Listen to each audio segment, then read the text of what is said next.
नमस्कार, आप देख रहे हैं किस्सा कुर्सी का और मैं हूं आपके साथ सचिन। रोज हम 3 बजे आएंगे, आपके साथ होंगे मुखातिब किस्सा कुर्सी का लेकर के तमाम बड़ी खबरों के साथ जो 2024 के लिहाज से, जो 2023 के 5 राज्यों के हिसाब से और 2024 की टून के हिसाब से सबसे बड़ी खबरें रहने वाली हैं। उसके लिए आपको कहीं और जाने की जरूरत नहीं है, किस्सा कुर्सी का के साथ बस बने रहिए। आज सबसे पहले हम बात करेंगे बिहार की, क्योंकि बिहार सरकार ने जातिगत जनगणना के आंकड़े जारी कर दिए हैं। इसमें 36% अत्यंत पिछड़ा, 27% पिछड़ा वर्ग, 19% से थोड़ी ज्यादा अनुसूचित जाति और 1.68% अनुसूचित जनजाति की जनसंख्या बताई गई है। बिहार में जातीय जनगणना का काम नीतीश सरकार पूरा कर चुकी है। मुख्य सचिव समेत अन्य अधिकारियों ने इसकी रिपोर्ट जारी कर दी। बिहार सरकार की तरफ से बिहार जाति आधारित जनगणना में कुल आबादी 13 करोड़ से ज्यादा बताई गई है। अधिकारियों के मुताबिक जाति आधारित गणना में कुल आबादी 13 करोड़ 7,25,310 है। बिहार सरकार की तरफ से विकास आयुक्त विवेक सिंह ने प्रेस कॉन्फ्रेंस की।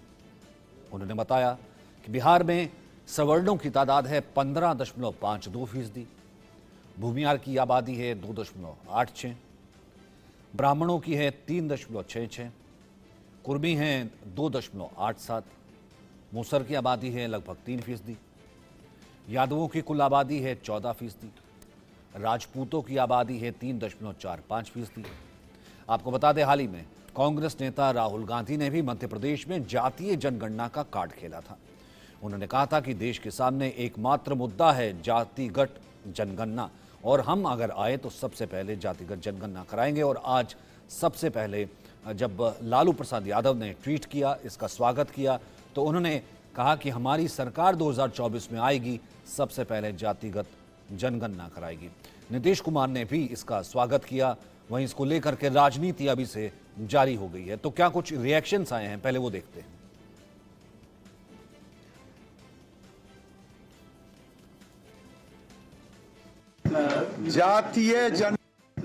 जातीय जनगणना बिहार की जनता में, गरीबों में भरम फैलाने के सिवा कुछ नहीं है। इन्हें तो रिपोर्ट कार्ड देने चाहिए थी कि 33 साल 18 साल नीतीश बाबू और 15 साल लालू यादव, ये दोनों ने मिलकर राज किया और गरीबों को क्या उद्धार किया, कितने लोगों को नौकरी दी, कितने लोगों की हालत सुधरी, ये रिपोर्ट कार्ड होनी चाहिए थी। अब ये रिपोर्ट कार्ड जातीय जनगणना का देकर के लोगों में भरम के सिवा और कुछ नहीं। आप देखिए, सरकार की तमाम योजनाएं, वो चाहे अनुसूचित जाति के लिए हो, चाहे अनुसूचित जनजाति के लिए हो, चाहे पिछड़े वर्ग के लिए हो, चाहे अल्पसंख्यक वर्ग के लिए हो, वो सही रूप में कैसे लागू हो पाएगी जब आपको पता ही नहीं है कि किस जाति के कितने लोग हैं? तो कैसे उनके साथ न्याय हो पाएगा? इसलिए जाति जनगणना निश्चित रूप से मिलेगा, निश्चित रूप से मिलेगा। तो जाति जनगणना पूरे देश का विषय है। पिछड़े, वंचित, अल्पसंख्यक समुदाय के लोगों की मांग है लंबे समय से कि जाति जनगणना कराई जाए, क्योंकि भारतीय जनता पार्टी पिछड़े और वंचित समाज के लोगों से घृणा करती है, इसलिए वो नहीं लागू कर रहे हैं इसको। कर्पूरी ठाकुर और वीपी सिंह के बाद पिछड़ों और अति पिछड़ों के सर्वाधिक लोकप्रिय नेता के रूप में आज नीतीश कुमार उभरे हैं, जिन्होंने कई सौ वर्षों की गुलामी को तोड़ करके जातिगत जनगणना जनता के सामने रखी है। आज साबित हो गया कि वो 63% हैं। उसमें भी इन्होंने पिछड़ों और अति पिछड़ों का बंटवारा किया है, जो रोहिणी कमीशन नहीं कर पाया। हम आज के दिन नीतीश कुमार को सैल्यूट करते हैं और चाहते हैं कि पूरे देश में घूम घूम करके वो जनता को आंदोलित करें, ताकि हर राज्य को जातिगत जनगणना करानी पड़े। और ये अगले चुनाव के लिए एजेंडा भी तय हो गया।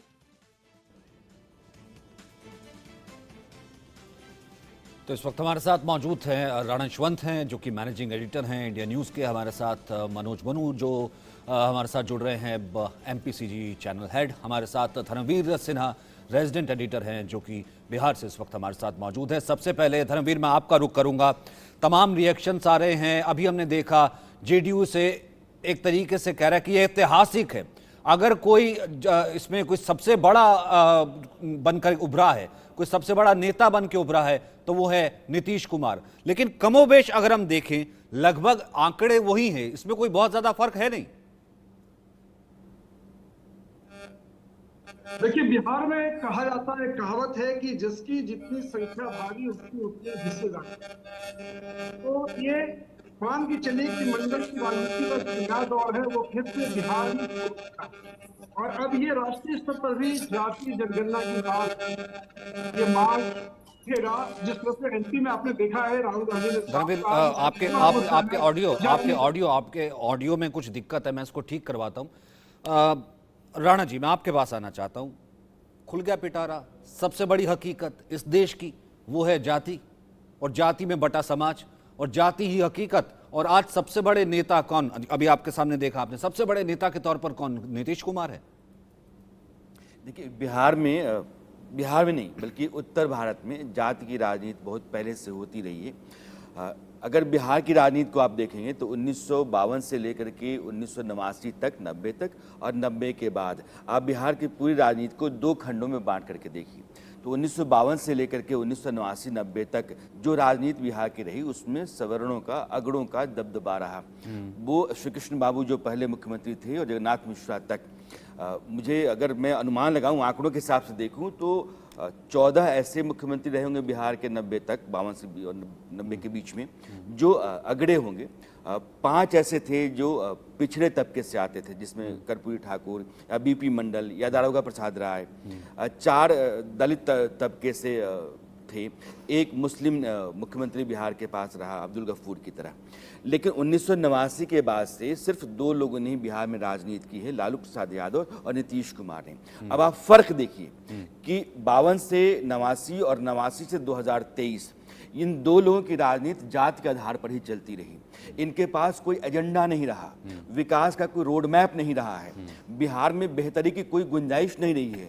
बिहार रोड मॉडल के तौर पे खड़ा नहीं हुआ, वहां से पलायन लगातार होता रहा, वहां इंडस्ट्रियलाइजेशन नहीं हुआ, वहां के शिक्षण संस्थान के आज भी बुरे हाल में हैं, वहां के बच्चे बाहर पढ़ते हैं, वहां के लोग रोजगार के लिए बाहर जाते हैं। बिहार खस्ता हाल है। अगर आप इन 30-32 सालों के बीच बिहार के भीतर कुछ पैदा नहीं कर पाए, तो ऐसी नाकामी से बाहर निकलने का रास्ता यही है कि जाति की आग को आप जिंदा करो। तो नीतीश कुमार, जो कि अब लगातार बुझते से जा रहे हैं, बिहार की राजनीति में नीतीश कुमार अब हाशिए पर हैं। और इस बार का चुनाव जो लोकसभा और विधानसभा का होगा, आपको तयशुदा तौर पर बताया कि नीतीश कुमार खत्म हो चुके हैं, उनके पास कुछ बचा नहीं है। बचा है तो तेजस्वी यादव के पास बचा है कि तेजस्वी यादव जो राजनीति करते हैं, या लालू प्रसाद यादव की जो राजनीति रही है, वो यादवों और मुसलमानों की रही है। और मुसलमानों की आबादी पीछे जब आबादी का आकलन होता था तो 16% के आसपास था, लेकिन अब 17% हो गया है। लेकिन मैं ये मानकर चलता हूं कि बिहार में मुसलमानों की आबादी 1% बढ़ी है। वो बिहार के जो मुसलमान हैं, उनके बच्चों की संख्या या आबादी बढ़ने के कारण नहीं है, तो फिर इससे बांग्लादेश से मुसलमान जो आए हैं उसके कारण। इससे फिर नीतीश को क्या मिला? क्या अगर वैसे ही आप देखिए, अगर नीतीश जो है, अगर ऐसे तो कुशवाहा जो है वो उनसे ज्यादा है, ऐसे तो मुसर्रफ है जो है वो उनसे ज्यादा है। नीतीश को मिला क्या? नीतीश कुमार ने अपने को बिहार में बनाए रखने के लिए सोशल इंजीनियरिंग तैयार की, क्योंकि जो पिछड़ा था वो लालू प्रसाद यादव के पास था, तो उन्होंने अति पिछड़ा एक तबका पिछड़े के भीतर पैदा किया।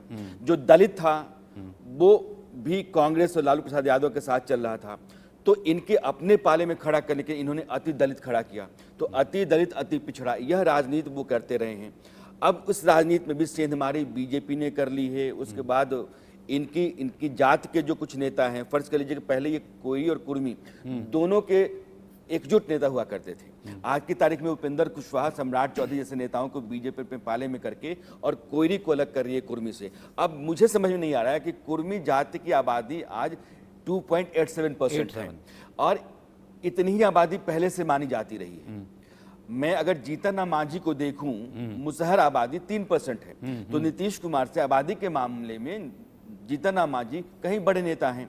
5% की आबादी वाला एक समुदाय जो मोची कहते हैं, जिसको रविदास कहते हैं, उसका कोई बड़ा नेता नहीं। फिर तो इस हिसाब से उपेंद्र कुशवाहा और सम्राट चौधरी तो और बड़े नेता हुए इनसे। अब ये राजनीति जो बिहार की होगी वो जात के आधार पर होगी। मैं ये समझाने की कोशिश में हूं आपको कि अगर बीजेपी बिहार में जाती है तो बीजेपी को हिंदुओं की राजनीति करने के अलावा कोई दूसरा विकल्प नहीं है। अगर वो जात की राजनीति में जाएगी तो फंस जाएगी। उसके पास कुछ वोट बैंक तो है अपने पास सारा, हाँ ये अगड़ों के पास आई है। अगड़ों की आबादी बिहार में 17.5 से 18% मानी जाती रही, अब वो 15.5% है, यानी कि 2 से 2.5% आबादी कम हुई है। यह जो 2-2.5% है तो 100% में 1% तो मुसलमानों की आबादी बढ़ी है। जो दलित आबादी है वो 19.65% हुई है, जो पहले 19.25% 15% थी, तो 0.5% आधा % जो है वो दलितों की आबादी बढ़ी है। तो 1.5% ये है, और बाकी जो ओबीसी या बैकवर्ड क्लास है उसमें 1% के आसपास बड़ी होगी, और अगड़ों की आबादी उस लिहाज से कम हुई है, बच्चे उन्होंने कम पैदा किए होंगे।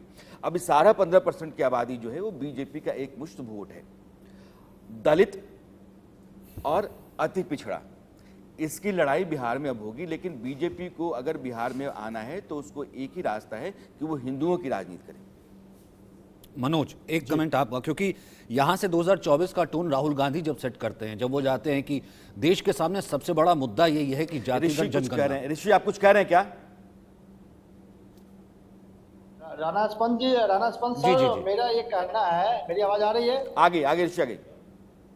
देखिए, मेरा ये कहना है कि ये जातीय जनगणना का रिपोर्ट जैसे ही बिहार सरकार ने जारी किया है, और बीजेपी के जो अग्रणी समाज से जो नेता आते हैं, खासकर गिरिराज सिंह, इस आंकड़े को जिस प्रकार से गलत बता रहे हैं, इसका राजनीतिक नुकसान होगा। मैं मानता हूं कि बीजेपी को गैर यादव ओबीसी का अच्छा खासा वोट बिहार में मिलता है।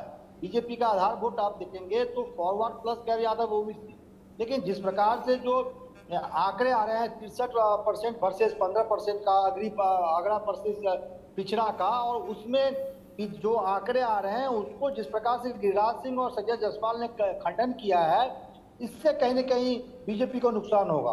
और ये आप देख लीजिए, एक कड़वी सच्चाई है राणा सर कि यदि भाजपा के राजनीति को देखेंगे तो आप देख लीजिए जितने अध्यक्ष हुए हैं, आप यदि बंगारू लक्ष्मण को छोड़ दीजिए तो शायद ही कोई पिछड़े समाज से भी भाजपा ने अध्यक्ष बनाया हो।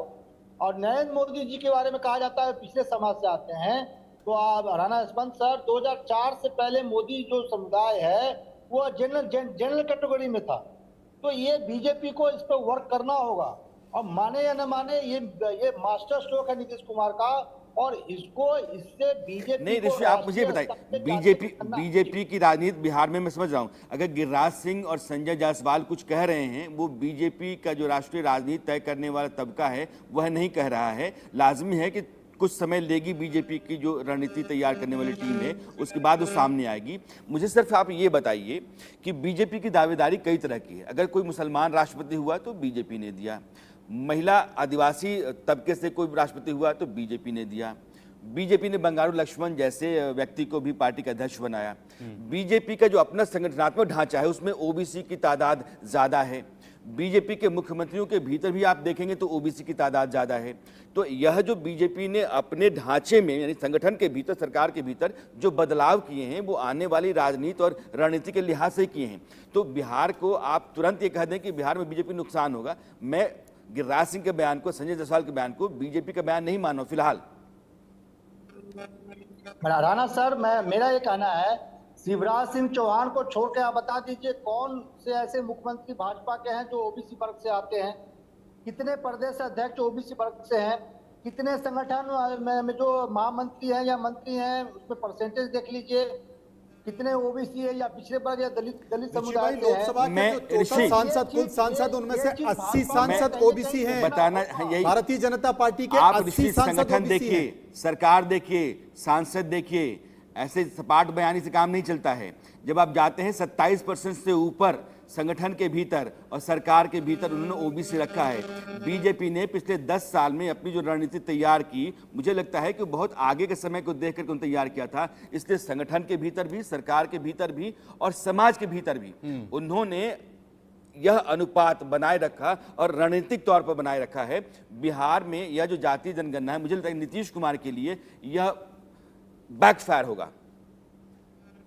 कुछ कह रहे थे आप? देखिए, जो बात यशवंत जी कर रहे थे, मैं उसी को आगे बढ़ाता हूं। बहुत सारी चीजें भारतीय राजनीति में होती है। जेपी आंदोलन के बाद ऐसा लगा कि बिहार की परिस्थितियां बदल जाएगी, लेकिन जेपी आंदोलन की जो अगुवाई करने वाले नेता थे, चाहे वो लालू प्रसाद यादव हो, नीतीश कुमार हो या फिर रामविलास पासवान हो, उनको भी लगा कि इससे बात बन नहीं पाएगी और वो भी घूमकर अपनी जाति पर आ गए। वो सब के सब अपनी जाति पर करने लगे। लालू प्रसाद यादव और मुस्लिमों की राजनीति करने लगे।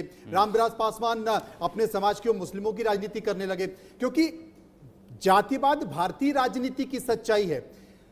बीजेपी इस बात को बहुत अच्छी तरह से जानती है। उत्तर प्रदेश का चुनाव हम सभी के सामने है। उत्तर प्रदेश का चुनाव बीजेपी नहीं जान सकती थी। वो हिंदुत्व के तौर पर आगे बढ़ी, लेकिन अगर उसको चुनावी रणनीति को समझा जाए तो उसने जमीन पर उतरकर जो छोटी छोटी जातियां थी, यानी कि जाटव को छोड़ दिया जाए और यादव को छोड़ दिया जाए, तो अनुसूचित जनजाति में जाटव को माइनस करने के बाद बाकी सभी जातियों को एकत्रित किया और इसके साथ साथ यादवों को हटा के बाकी जो पिछड़े लोग थे उन सबको एकत्रित किया और उत्तर प्रदेश में बड़ी जीत हुई। यानी कि बीजेपी के पास क्या है, हिंदुत्व भी है और वो जाति के आधार पर भी काम करती है।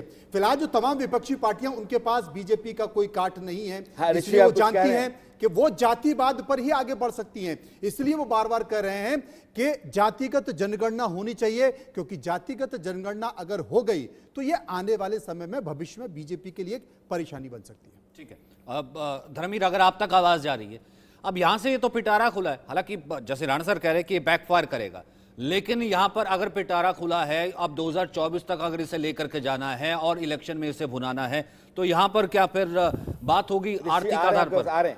आर्थिक आधार पर तो क्या आगे आरक्षण की बात होगी, आरक्षण के वायदे की बात होगी? आर्थिक आधार पर अब देखिए क्या है कि इस जातिगत जनगणना को जस्टिफाई कैसे कर रहे हैं आप कि हमें लोगों की आर्थिक हालत का अंदाजा हुआ, लेकिन जब पूछा जा रहा था उस समय यह बंदिश नहीं थी कि आपको सच ही बताना है। तो अगर मेरे पास 4 कारें हैं तो मैंने 4 कारें तो बताई नहीं। मेरे पास बैंक में अगर गहने रखे हुए हैं लॉकर में तो मैंने तो बताया नहीं। मैंने अपनी माली हालत जैसी है वैसी बताई नहीं। अलबत्ता जो लोग भटेहाल थे उन्होंने अपना सच बताया होगा, लेकिन जो लोग मालदार थे उन्होंने अपना आधा सच ही बताया होगा। तो सरकार को आर्थिक स्थिति की जानकारी कैसे हो गई, अपने आप में एक बड़ा सवाल है। दूसरा, जो मनोज कह रहे थे कि जेपी की राजनीति से निकले जितने भी नेता थे वो जाति की जकड़न में गए या उन्होंने जातियों की जकड़बंदी पैदा की अपने फायदे के लिए, ठीक वैसे ही जैसे लोहिया के साथ चलने वाले लोग ने लोहिया के उसूलों के खिलाफ काम किया। लोहिया के 2 बहुत बड़े उसूल थे। पहला ये है कि आप जाति की जकड़बंदी को तोड़ो और दूसरा वंशवाद के खिलाफ चलो। समाजवादी पार्टी लोहिया के रास्ते पर चलने का दावा करती है और समाजवादी पार्टी की 2 ही खूबियां हैं कि वो खानदान के साथ चलेगी और वो जात के साथ चलेगी और फिर भी वो लोहिया की राजनीति करेगी। जेपी के साथ चलने वाले लोग जेपी की राजनीति करने का दावा करते हैं और फिर जेपी की जो कुल फिलॉसफी रही है संपूर्ण क्रांति की, संपूर्ण क्रांति में किस हिस्से को पूरा करने में कामयाबी हासिल की उन तमाम नेताओं ने जो जेपी के साथ चले। आज आप जाति की जनगणना करा रहे हैं इसलिए कि बिहार में आपके लिए आगे कुछ बढ़ने का रास्ता नहीं है और बीजेपी ने इसका विरोध इसलिए नहीं किया क्योंकि आप विरोध करके फंस जाते। तो मामला कोर्ट के जरिए तय हुआ और कोर्ट ने कहा कि ठीक है जाइए आप कराइए। ऋषि, आप कुछ कह रहे हैं, आप कहिए। देखिए, जातीय जनगणना को लेकर राष्ट्रीय स्तर पे बीजेपी में कंफ्यूजन है। आपने जब भी आप केंद्र में रहेंगे कंफ्यूजन रहेगा। कांग्रेस के साथ था कि नहीं ऋषि? कांग्रेस के साथ था कि नहीं? राहुल गांधी ये कह रहे थे कि मेरी सरकार ने जाति के आधार पर जनगणना कराई, वो डेटा नरेंद्र मोदी के पास पड़ा हुआ है, नरेंद्र मोदी को जारी करना चाहिए। 2011 की जनगणना थी, जाति के आधार पर आपने करवाई, क्या वो जिस गणना को जारी किया क्या? जो 11 से 14 सरकार थी मनमोहन सिंह सरकार, 14 तक आपने जारी नहीं किया और आज कह रहे हैं कि आप नरेंद्र मोदी के पास डेटा पड़ा वो जारी नहीं कर रहे हैं क्योंकि जाति के आधार पर चाहते ही नहीं है, वो पिछड़ों के दुश्मन हैं। अरे कम से कम ट्रांसपेरेंसी तो होनी चाहिए। मैं उस विषय पे नहीं जा रहा हूँ राणा सर, मैं ये कह रहा हूँ कि जो भी सरकार केंद्र में रहेगी, जो भी पार्टी केंद्र में रहेगी, उसकी मजबूरी होगी इस तरह की उहापोह में रहने की। मेरा ये कहना है राणा सर कि जातीय जनगणना को लेकर बीजेपी में कंफ्यूजन है और अब यदि एनडीए पार्टनर में जो पिछड़े समाज से आने वाले नेता हैं कहीं न कहीं बीजेपी पे दबाव क्या कहते हैं कि बना रही है कि जातीय जनगणना को करवाया जाए। और जिस प्रकार से आज बिहार सरकार ने जातीय जनगणना का रिपोर्ट रखा है इसका परिणाम आपको होगा, इसका इम्पैक्ट राष्ट्रीय स्तर पर होगा कि बीजेपी पर दबाव बनेगी कि राष्ट्रीय स्तर पे आप जनगणना, जातीय जनगणना कराएं। और सबसे इसका इम्पैक्ट मेरे समझ से मनु सर इस डिबेट में है, वो मध्य प्रदेश से बिलोंग करते हैं, सबसे ज्यादा ओबीसी मध्य प्रदेश से आता है। शिवराज सिंह चौहान को जिस प्रकार से डिमोलाइज किया गया है, इसका इम्पैक्ट मध्य प्रदेश चुनाव में पड़ेगा। तो दो कारण बताता हूँ। 2015 में आपको याद होगा मोहन भागवत ने गोरखपुर में रिजर्वेशन को लेकर बयान दिया था। नतीजे 2015 में क्या है हम सबके सामने में है। और पीछे चले जाइए 90 के दशक में, जब मंडल कमीशन का रिपोर्ट सिफारिश लागू किया गया था और उसके बाद मायावती और मुलायम सिंह यादव इकट्ठे चुनाव लड़ रहे थे और उनके विरुद्ध में कमंडलवादी राजनीति के सबसे बड़े चेहरा कल्याण सिंह थे। और जब चुनाव हुआ और नतीजे आए सबके सामने में है, तो ये कहीं न कहीं जो विपक्षी गठबंधन है उनको ये लगा है कि कमंडल की राजनीति को यदि पटकनी देनी है तो मंडल की एक सेकंड ऋषि एक सेकंड ऋषि मेरा ये काउंटर है जो राणा जी आप भी इसमें बताइएगा कि कमोबेश यही आंकड़े, अब ठीक है कमोबेश लगभग यही आंकड़े तो हमारे पास थे, मुसलमानों की आबादी 18 थी या फिर अब वो 17 हो गई, तो लगभग कमोबेश यही आंकड़े हमारे पास थे और ये सब पार्टियां जानती थी और उसी हिसाब से अपनी राजनीति जो उन्होंने तैयार भी की हुई थी। अब ऐसा क्या हो गया कि आज ये जो है जातीय जनगणना के आंकड़े सामने आए तो ये इतना बड़ा मास्टर स्ट्रोक हो जाएगा कि बीजेपी की गले की फांस बच जाएगा, जो विपक्ष कह रहा है? नहीं, अभी ऋषि जो कह रहे हैं दरअसल क्या है कि जो राजनीति पिछले 10 साल से रही है, आप ये कह सकते हैं कि जात के आधार पर रही है और मैं कह रहा हूँ कि जात के विरोध में रही है। आप सभी राज्यों में घूम घूम करके देखेंगे, जिन राज्यों में विकास के नाम पर, बेहतरी के नाम पर, बेहतर विकल्प के नाम पर, अगर जाति में भी मैं मान कर चलूं तो बेहतर विकल्प जिसके पास रहा है, जो बेहतर सरकार दे सकता था, विकास को रफ्तार दे सकता था, उसको लोगों ने कहीं ना कहीं तरजीह दी। आम आदमी पार्टी ने कि 2 राज्यों में सरकार बनाई है तो इसलिए नहीं कि वो जात के आधार, हालांकि दिल्ली में कभी जात की राजनीति हुई नहीं है, पंजाब में कुछ हद तक रही है, लेकिन पंजाब में भी आप देखिए कि एक अलग तरह की राजनीति ने शुरुआत की। अब वो अलग मामला है कि अब आगे क्या होगा, लेकिन वो एक नाकाम सी राजनीति हो गई पंजाब में जाते जाते। लेकिन मोदी सरकार ने 2014, 2019 यह दो चुनाव रहे, या उत्तर प्रदेश में 2017, 2022 के चुनाव रहे, इन दोनों चुनाव में जाकर के देखेंगे तो जाति ने अपनी भूमिका निभाई होगी, इस बात से मैं इनकार नहीं कर रहा हूं, लेकिन जाति पर व्यक्ति की या विकास की या फिर हिंदुत्व की जो इमेज थी या जो उसका प्रभाव था वो कहीं ज्यादा रहा है। इसलिए पिछले 10 वर्षों में जो राजनीति रही है वो बदली है। तो बीजेपी जिस रणनीति चलती है, जो 24 घंटे काम करने वाली पार्टी या संगठन है, वह संगठन रणनीतिक तौर पर बहुत मजबूत है। उसको लगता है जहां कहीं भी अपने भीतर बदलाव करना है वो बदलाव करता है, लेकिन वो सत्ता में बने रहने की हर मुमकिन कोशिश करता है। नीतीश कुमार, लालू प्रसाद यादव के पास अपने को सत्ता में बनाए रखने के लिए कुछ नहीं है। उनके पास कोई दावेदारी नहीं है कि मैंने इतना बड़ा काम किया 30 साल में। एक राज्य 30 साल के भीतर, हमारे यहाँ ना खाखर पापड़ कहते हैं, मतलब एकदम खोखला हो गया, जर्जर हो गया, खत्म हो गया, तो आपने बर्बाद कर दिया है। आप 2089 के आंकड़े में जाइए और 2023 के आंकड़े में जाइए, आपको समय के साथ साथ बैलगाड़ी भी चलती है तो धीरे धीरे घंटे तो आज इस आर्थिक आधार पर क्या कर लेंगे? वैसे ही कोई आधार ही नहीं है। आपने तो आज इतना गदगद, इतना खुश नीतीश कुमार ये ट्वीट कर रहे हैं कि आज मुझे आर्थिक आधार पर जनगणना का पता लग गया कि कौन कितना पिछड़ा है, अब मैं उसको उसका हक दिलवा पाऊंगा। सचिन जी, यहाँ पर मुझे लगता है कि भविष्य की चिंताओं पर भी चर्चा कर लेनी चाहिए। यशवंत जी भी मौजूद है, हमारा एक पैनल है, सभी वरिष्ठ हैं और सभी जानकार भी हैं। ये जो जातिगत जनगणना है, अगर बिहार में ही देख लिया जाए तो करीब 60% से ज्यादा ईबीसी और ओबीसी यानी कि अत्यंत पिछड़ा वर्ग और पिछड़ा वर्ग है। अगर उसमें 27%, अगर इसमें अगर दलितों को भी जोड़ दिया जाए तो यह संख्या कहां पहुंच जाती है? देश में जनगणना की बात चल रही है, अगर 100 साल पहले जो अंग्रेजों के समय पर जनगणना हुई थी उसमें करीब 40% थे, आज ये संख्या 60 से भी ज्यादा है। तो जो मांग की जा रही है पिछड़े वर्ग के द्वारा कि जिसकी जितनी जाति उसको उतना आरक्षण, तो ओबीसी का आरक्षण, अत्यंत ओबीसी का आरक्षण, उसके बाद फिर दलितों का आरक्षण, उसके बाद फिर आदिवासी समाज का आरक्षण। आप समझिए कि हम जहां चांद पर पहुंचने की बात कर रहे हैं, ऐसा नहीं है कि दलित, पिछड़े और अत्यंत शोषित वर्ग का विकास नहीं हुआ है। तमाम केंद्र और राज्य सरकारों की जन कल्याणकारी योजनाएं, लेकिन जब बहस पूरे देश में इसी बात को लेकर होने लगेगी कि जिसकी जितनी जाति उसका उतना आरक्षण, तो देश का क्या होगा? धर्मेंद्र सिन्हा, आपका रिएक्शन उस वक्त रह गया था, तभी लिए शायद यही राणा यशवंत भी कह रहे थे, ये शायद नीतीश को बैकफायर कर जाए। ट्राई करना चाहता हूँ। एक सेकंड ऋषि, मैं आपके पास आऊंगा। ऋषि जी मैं आपके पास आता हूँ। धर्मवीर सिंह तो मानव सर को मैं थोड़ा एक बात एक याद सेकंड ऋषि जी, मैं दिलाना आपके पास चाहता आता हूँ। एक कमेंट रह गया था, धर्मवीर का हुआ नहीं है अभी तक। जी, मैं ये कहना चाह रहा हूँ कि जातीय आंकड़े जारी होने के बाद अगर मायूस है तो बीजेपी है। देखिए 82% आबादी हिंदू की है, और आपने देखा होगा कि 2014 में जिस तरह से यूपी, बिहार, झारखंड में 100 सीटों पर इसने कमंडल का कार्ड के बदौलत ही मोदी की जो को सत्ता हासिल हुई थी।